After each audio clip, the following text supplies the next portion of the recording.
حضرت علی رضی اللہ عنہ کا سب سے مشکل فیصلہ۔ ایک عورت حضرت علی رضی اللہ عنہ کی خدمت میں حاضر ہوئی جس نے ایک ہی ہفتے میں 3 مردوں سے بار بار ہم بستری کی تھی۔ عورت کو حمل کے بعد بچہ پیدا ہوا۔ اب تینوں مرد بھی حضرت علی کے پاس حاضر ہوئے اور تینوں نے ہی پیدا ہونے والے بچے کا باپ ہونے کا دعویٰ کر دیا۔ مشرکین ہنسنے لگے کہ آج علی سے فیصلہ نہ ہو پائے گا۔ بسم اللہ الرحمن الرحیم۔ شیر خدا حضرت سیدنا علی مرتضیٰ کی ذہانت اور انصاف پر مبنی فیصلے پورے عرب میں مشہور تھے، اس لیے مسلمانوں کے علاوہ دیگر مذاہب کے لوگ بھی اپنے تصفیۃ المسائل کے حل کے لیے حضرت علی سے رجوع کیا کرتے تھے۔ آپ اپنے علم و فراست سے جب کوئی فیصلہ سناتے تو لوگ اس فیصلے کو دل سے قبول کر لیتے، کیونکہ آپ ہمیشہ عدل و انصاف کے تقاضوں کے مطابق فیصلہ کرتے تھے۔ اس دور میں آپ نے علم ریاضی کے حوالے سے ایسے تاریخی فیصلے کیے کہ بڑے بڑے ریاضی دان ان فیصلوں پر حیرت کا اظہار کرتے ہیں۔ ایک مرتبہ 3 آدمیوں میں 17 اونٹوں کی تقسیم پر جھگڑا ہو گیا۔ وہ انصاف پر مبنی فیصلہ کروانے کے لیے حضرت علی کی خدمت میں حاضر ہوئے اور اپنا مسئلہ بیان کرتے ہوئے کہا کہ ہمارے پاس 17 اونٹ ہیں، جن میں سے ایک کا حصہ کل اونٹوں کا آدھا ہے، جبکہ دوسرے کا حصہ تہائی اور تیسرے کا کل اونٹوں کا 9واں حصہ بنتا ہے۔ اگر اونٹوں کو ذبح کر کے تقسیم کیا گیا تو کوئی فائدہ نہیں ہوگا، اس لیے آپ کوئی ایسی تدبیر بتا دیں کہ اونٹ ذبح کیے بغیر ہمارے درمیان تقسیم ہو جائے اور آپس کا جھگڑا ختم ہو جائے۔ حضرت علی نے ان تینوں کی بات سننے کے بعد بیت المال سے 1 اونٹ منگوایا اور ان 17 اونٹوں میں شامل کر دیا۔ اب اونٹوں کی کل تعداد 18 ہو گئی تھی۔ آپ نے بتائے گئے حصوں کے مطابق اونٹوں کی تقسیم شروع کر دی۔ آپ نے پہلے شخص جس کا تمام حصہ اونٹوں میں آدھا تھا، اسے 18 اونٹوں کے آدھے اونٹ یعنی 9 اونٹ دے دیے۔ اس کے بعد آپ نے دوسرے شخص جس کا حصہ تہائی بنتا تھا، اسے 18 اونٹوں کا تہائی یعنی 6 اونٹ دے دیے۔ اور پھر آخر میں آپ نے تیسرے شخص جس کا حصہ کل اونٹوں میں سے 9واں بنتا تھا، اسے 18 اونٹوں کا 9واں حصہ یعنی 2 اونٹ دے دیے۔ اس طرح آپ اپنی ذہانت اور دانش مندی سے آدمیوں میں بالترتیب پہلے کو 9، دوسرے کو 6 اور تیسرے کو 2، جس کا کل 17 بنتا تھا، بغیر کاٹے تقسیم کر دیے، جبکہ 1 اونٹ جو بیت المال سے منگوایا گیا تھا اسے واپس بیت المال بھجوا دیا گیا۔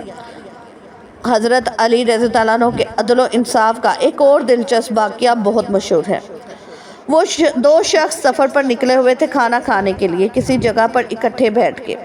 ایک کے پاس 5 روٹیاں، دوسرے کے پاس 3 روٹیاں تھیں۔ اسی طرح وہاں سے ایک تیسرے شخص کا گزر ہوا۔ دونوں نے اس تیسرے شخص کو اپنے ساتھ بٹھا لیا اور مل کر روٹیاں کھانے لگے۔ کھانے کے بعد تیسرا شخص وہاں سے جاتے ہوئے دونوں کو روٹی کی قیمت کے طور پر 8 درہم دے گیا۔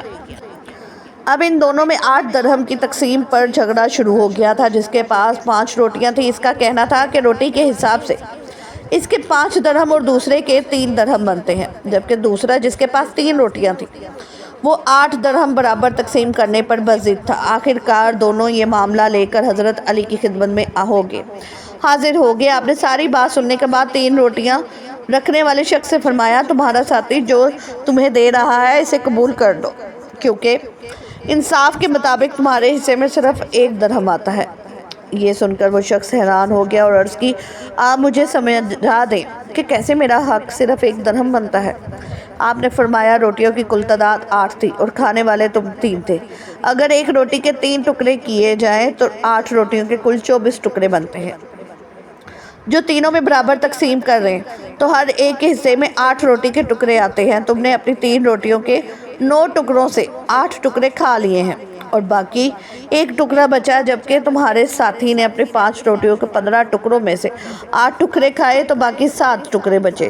اس طرح تیسرے شخص نے تمہاری روٹیوں میں سے 1 ٹکڑا کھایا اور تمہاری ساتھی کی روٹیوں میں سے 7 ٹکڑے کھائے، لہٰذا انصاف کے مطابق تمہارا 1 درہم اور تمہارے ساتھی کے 7 درہم بنتے ہیں۔ اس منصفانہ تقسیم پر دونوں متفق ہو گئے اور 5 روٹی والے نے 7 درہم اور 3 روٹی والے نے 1 درہم لے لیا۔ آپ کے بارے میں عام روایت ہے کہ آپ نے 13 سال کی عمر میں اسلام قبول کیا۔ حضرت علی رضی اللہ عنہ کی امتیازی صفات اور خدمات کی بنا پر رسول کریم صلی اللہ علیہ وسلم ان کی بہت عزت کرتے تھے اور اپنے قول اور فعل سے ان کی خوبیوں کو ظاہر کرتے رہتے تھے۔ ناظرین، حضرت علی کی شہادت کیسے ہوئی اور ان کا قاتل کون تھا؟ ایک مسلمان جو کلمہ پڑھتا تھا لیکن اس کے دل میں چوتھے خلیفہ کے لیے بغض بڑھا ہوا تھا۔ حضرت علی 19 رمضان المبارک 40 ہجری کو مسجد کوفہ میں تشریف لائے تو عبد الرحمن بن ملجم مسجد میں سو رہا تھا، الٹا لیٹا ہوا، نیچے تلوار کو چھپائے، تلوار بھی زہر میں بھجی ہوئی۔ حضرت علی رضی اللہ عنہ نے کہا، اے ابن ملجم، اٹھ جا، نماز کا وقت نکلا جا رہا ہے، نماز ادا کر۔ وہ ملعون اٹھا۔ حضرت علی رضی اللہ عنہ نے آخری سجدہ ادا کیا۔ یکایک ابن ملجم آگے بڑھا اور ایسا وار کیا کہ سر مبارک پر کہ زہر میں بجھے ہوئے خنجر نے فوراً اپنا اثر دکھا دیا۔ روزے دار کو ایسا زخم لگا کہ پھر اٹھ نہ سکا۔ مسجد کوفہ میں شور برپا ہو گیا، قیامت کا منظر تھا۔ تمام چاہنے والے نعرہ و فریاد کرنے لگے۔ حضرت حسن و حسین رضی اللہ عنہ مسجد میں تشریف لائے، اپنے بابا کی ریش مبارک خون سے تر دیکھا اور گریہ کرنے لگے۔ اصحاب حضرت علی کو کاندھوں پر اٹھا کر گھر لے گئے۔ گھر میں کہرام برپا ہو گیا، بیٹیاں تڑپ گئیں باپ کی حالت دیکھ کر۔ حکیم نے علاج شروع کیا مگر زہر اپنا کام کر چکا تھا۔ 2 روز تک حضرت علی بستر بیماری پر انتہائی کرب اور تکلیف کے ساتھ رہے۔ آخرکار زہر کا اثر جسم میں پھیل گیا اور 21 رمضان کو نماز صبح کے وقت آپ کی شہادت ہوئی۔ امیر المومنین حضرت علی رضی اللہ عنہ کی زندگی کا آخری سال تھا۔ ایک دن آپ نماز ادا کرنے کے بعد ممبر پر بیٹھ کے آپ نے خطبہ پڑھا اور لوگوں کو وعظ و نصیحت کرنے لگے۔ پھر فرمایا، اے لوگوں، دوسرے لوگوں کی طرح مجھے بھی عنقریب اس دنیا سے رخصت ہونا ہے، پس مجھ سے وہ باتیں پوچھ لو جو تم نہیں جانتے تاکہ تمہاری معلومات میں اضافہ ہو۔ مجلس میں چند لمحے خاموشی رہی، پھر ایک کوفی نوجوان اپنی جگہ سے اٹھا اور کہنے لگا، اے علی، اب جب کہ آپ ہر چیز جانتے ہیں تو مجھے بتائیں کہ میری داڑھی میں کتنے بال ہیں؟ حضرت علی مسکرائے، لیکن ابھی آپ نے کوئی بات شروع نہ کی تھی کہ مجلس کی خاموشی ٹوٹ گئی اور ہر طرف چیم گوئیاں آوازیں آنے لگی۔ سب نے اپنی گردنیں بلند کی اور سوال کرنے والے کو دیکھنے لگے اور انتظار کرنے لگے کہ آپ کیا جواب دیتے ہیں۔ حاضرین میں کچھ دشمن بھی موجود تھے، اس لیے کہنے لگے، آج علی کوئی جواب نہ دے سکیں گے۔ ہر شخص کی داڑھی کے بالوں کی تعداد الگ الگ ہوتی ہے، اس لیے حضرت علی رضی اللہ عنہ کو کیسے معلوم ہے کہ اس کے بالوں کی تعداد کتنی ہے؟ چند لمحوں کے بعد حضرت علی رضی اللہ عنہ نے حاضرین سے پوچھا، اس سوال کا درست جواب کون جانتا ہے؟ حاضرین میں سے کوئی جواب دینے کے لیے تیار نہ ہوا اور مجلس میں چند لمحے خاموشی رہی۔ حضرت علی رضی اللہ عنہ کی خدمت میں کمپر نامی ایک آزاد کردہ غلام رہتا تھا جو مکتب علی کا تربیت یافتہ آپ کا خدمت گزار جانثار تھا۔ سب لوگ کمپر کو پہچانتے تھے۔ جب بھی حضرت علی مسجد سے نکلتے تو کمپر آپ کے ہمراہ رہتا۔ اس موقع پر بھی کمپر دروازے پر نہایت خاموشی سے کھڑا مسجد میں ہونے والی گفتگو سن رہا تھا۔ جب مجلس سے کوئی شخص جواب دینے کے لیے نہیں اٹھا تو حضرت علی رضی اللہ عنہ نے کمپر کو آواز دی اور کہا، اس شخص کو جواب دو۔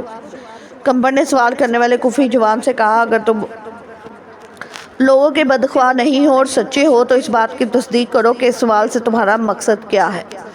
ایسا معلوم ہوتا ہے کہ تمہارا مقصد اپنے علم میں اضافہ نہیں ہے بلکہ تمہاری غفلت اور بدبختی نے اس بات پر آمادہ کیا ہے کہ مسلمانوں کے پیشوا سے عجیب و غریب سوالات پوچھو۔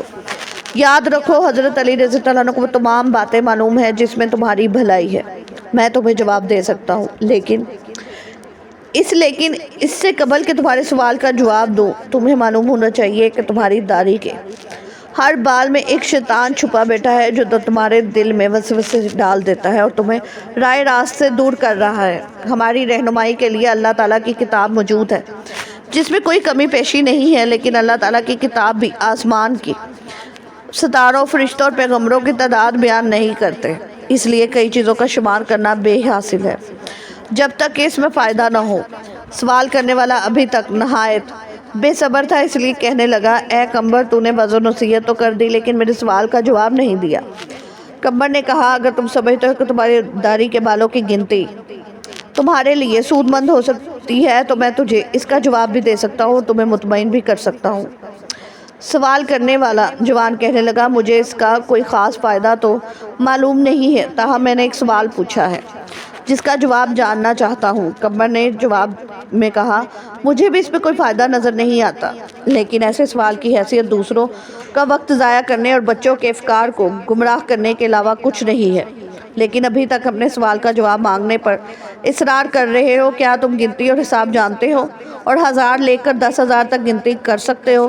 اس نے کہا، ہاں جانتا ہوں۔ کمبر نے کہا، جو لوگ عقل مند ہیں وہ کئی مفید کام کرتے ہیں، اگر تجھے کسی کام کی فکر نہیں ہے، نہ کوئی مفید سوال پوچھنا چاہتے ہو تو میں بھی سمجھتا ہوں کہ ممکن ہے اس گنتی سے تمہارا کوئی ذاتی مسئلہ حل ہو جائے گا۔ بہرحال یہ کام نہایت آسان ہے۔ تمہاری داڑھی کافی لمبی ہے، اسے کینچی سے کاٹ دو اور اپنے سامنے رکھو اور بیٹھ کر نہایت آرام سے گنتی کر لو کہ اس میں کتنے بال ہیں۔ اگر اب بھی راضی نہیں ہو تو مجھے بتاؤ۔ مسجد میں بیٹھے ہوئے لوگ بہت خوش ہوئے، کئی چہروں پر مسکراہٹ چھا گئی اور گنگناہٹ شروع ہو گئی۔ دوست اور دشمن ایک دوسرے کو دیکھنے لگے۔ دشمنوں نے کہا ہم بھی اس موضوع سے غافل تھے۔ قمر درست کہتا ہے، نادان دوست کہنے لگے۔ واقعی عجیب سوال اور عجیب جواب تھا۔ یہی وجہ تھی کہ حضرت علی رضی اللہ عنہ نے اس کے جواب کے لیے اپنے غلام کو حکم دیا۔ سوال پوچھنے والے نے شرمندگی سے کہا، اے قمر تم نے درست کہا تھا اور مجھے غفلت کے خواب سے بیدار کر دیا اور راہ راست پر لے آیا۔ اب میں اپنی داڑھی کے بالوں کی گنتی معلوم نہیں کرنا چاہتا۔ پہلے تو میں بھی خوش تھا کہ عجیب سوال پوچھ رہا ہوں، لیکن اب سمجھ گیا ہوں کہ کوئی عجیب اور بے حاصل مسئلہ پوچھنا ہنرمندی نہیں ہے۔ میں شیطانی وسوسوں سے اللہ تعالیٰ کی پناہ مانگتا ہوں اور اس کے علاوہ اس امر سے بھی زیادہ خوش ہوں کہ اگرچہ سوال بیہودہ تھا لیکن جواب دینے والا عقل مند تھا۔ سبحان اللہ۔ ابن سعد میں ہے کہ ایک موقع پر خود حضرت علی رضی اللہ عنہ نے اس کا اظہار فرمایا کہ میں ہر آیت کے متعلق بتا سکتا ہوں کہ یہ کہاں اور کیوں اور کس کے حق میں نازل ہوئی، اور صحابہ میں حضرت ابن عباس کے سبع استعمال میں آپ کا کوئی شریک نہیں۔ چنانچہ ان تمام تفسیروں میں فن کا مدار روایتوں پر ہے۔ مثلاً ابن جزیر، طبری، ابن ابی حاتم اور ابن کثیر وغیرہ میں بکثرت آپ کی روایات سے آیات کی تفسیریں مقتول ہیں۔ ابن سعد میں ہے کہ آپ نے ان حضور صلی اللہ علیہ وسلم کی وفات کے 6 مہینے تک جو گوشہ نشینی اختیار کی، اس میں آپ نے قرآن مجید کی تمام صورتوں کو نزول کی ترتیب سے مرتب کیا۔ ابن ندیم نے کتاب الفہرست میں صورتوں کی اس ترتیب کو نقل کیا ہے۔ چنانچہ حضرت علی رضی اللہ عنہ نے بچپن سے لے کر وفات نبی صلی اللہ علیہ وسلم تک 30 سال حضور کی خدمت اور رفاقت میں بسر کیے، اس لیے آپ اسلام کے احکام و فرائض اور ارشادات نبی کے بڑے بڑے عالم تھے۔ پھر تمام صحابہ میں وفات نبی کے بعد سب سے زیادہ آپ نے عمر پائی۔ ان حضرت صلی اللہ علیہ وسلم کے بعد تقریباً 30 برس تک ارشادات افادات کی مسند پر جلوہ کر ہی مشکل سے مشکل اور پیچیدہ سے پیچیدہ مسائل تہ تک آپ کی نقطہ نظر سے آسانی سے پہنچ جاتی تھی۔ یمن میں آپ نے 2 عجیب و غریب مقدمات کا فیصلہ کیا۔ کیا یمن نیا نیا مسلمان ہوا تھا؟ پرانی باتیں بھی تازہ ہو گئی تھیں۔ ایک دفعہ ایک عورت 9 مولود بچے کو لے کر اپنے ہمراہ 3 مردوں کے اور حضرت علی کی بارگاہ میں پیش ہوئی۔ ان تینوں مردوں کا یہ دعویٰ تھا کہ عورت کے ہاتھوں میں جو بچہ ہے وہ میرا ہے۔ حضرت مولا رضی اللہ عنہ نے اس عورت سے فرمایا کہ کیا تم بتا سکتے ہو کہ یہ بچہ کس کا ہے؟ اس عورت نے کہا، یا علی میں کس طرح بتا سکتی ہوں؟ میں یہ اقرار نہیں کر سکتی کہ میں نے ان تینوں مردوں کے ساتھ ہم بستری کی ہے۔ مجھے نہیں پتا کہ یہ کس کا حمل ٹھہرا تھا۔ یہ بچہ کس مرد کا ہے؟ میں آپ سے عرض کرتی ہوں کہ آپ میری اس غلطی کو معاف کر دیں۔ پاس بیٹھے سب لوگ سکتے میں آ گئے اور کہنے لگے، آج تو علی بھی فیصلہ نہ کر پائیں گے۔ پھر حضرت علی نے پوچھا، تم تینوں میں سے اس عورت کا شوہر کون ہے؟ ان تینوں مردوں میں سے ایک مرد نے ہاتھ کھڑا کیا تو آپ رضی اللہ عنہ نے فرمایا کہ کیا تم حلفاً کہہ سکتے ہو کہ یہ بچہ تمہارے نطفے سے ہے؟ شوہر نے حضرت علی سے عرض کی، نہیں حضور، میں اپنی بیوی کی بدکاری دیکھ کر کبھی بھی یقین سے نہیں کہہ سکتا کہ یہ بچہ میرا ہے یا پھر کسی اور کا ہے۔ وہاں بہت سے لوگ بیٹھے ہوئے تھے، وہ اس بات کو سوچ رہے تھے کہ یہ بہت ہی پیچیدہ مسئلہ ہے، اس کا حل کس طرح سے ہوگا۔ وہاں مشرکین بھی بے شمار جمع تھے۔ مشرکین کہنے لگے کہ آج حضرت علی کوئی فیصلہ نہیں کر پائیں گے۔ حضرت علی رضی اللہ عنہ کچھ دیر چپ رہے۔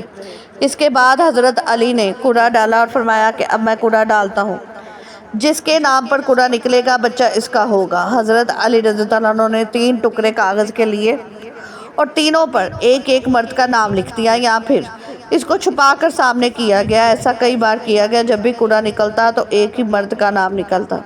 اس مرد کو اس لڑکے کا باپ تصور کیا گیا۔ لڑکے کو غلام سمجھ کر اس کی قیمت لگائی گئی اور قیمت کے 3 حصے کیے گئے۔ جس کے حصے میں قرعہ نکلا تھا، اس شخص سے اس قیمت کے 2 حصے وصول کر کے باقی دونوں مردوں کو دے دیے گئے۔ جب یہ بات حضرت محمد صلی اللہ علیہ وسلم تک پہنچی، حضرت محمد صلی اللہ علیہ وسلم نے بھی فرمایا کہ اگر یہ مسئلہ میرے پاس آتا تو میں بھی اس مسئلے کا حل اسی طرح کرتا جس طرح حضرت علی رضی اللہ عنہ نے کیا ہے۔ اللہ تعالیٰ ہمیں دین کی مکمل سمجھ نصیب فرمائے، ہمیں نیکوکاروں میں شامل کرے، آمین ثم آمین۔ ناظرین کمنٹ باکس میں اللہ تعالیٰ کے 99 ناموں میں سے ایک نام ضرور ٹائپ کریں. شکریہ.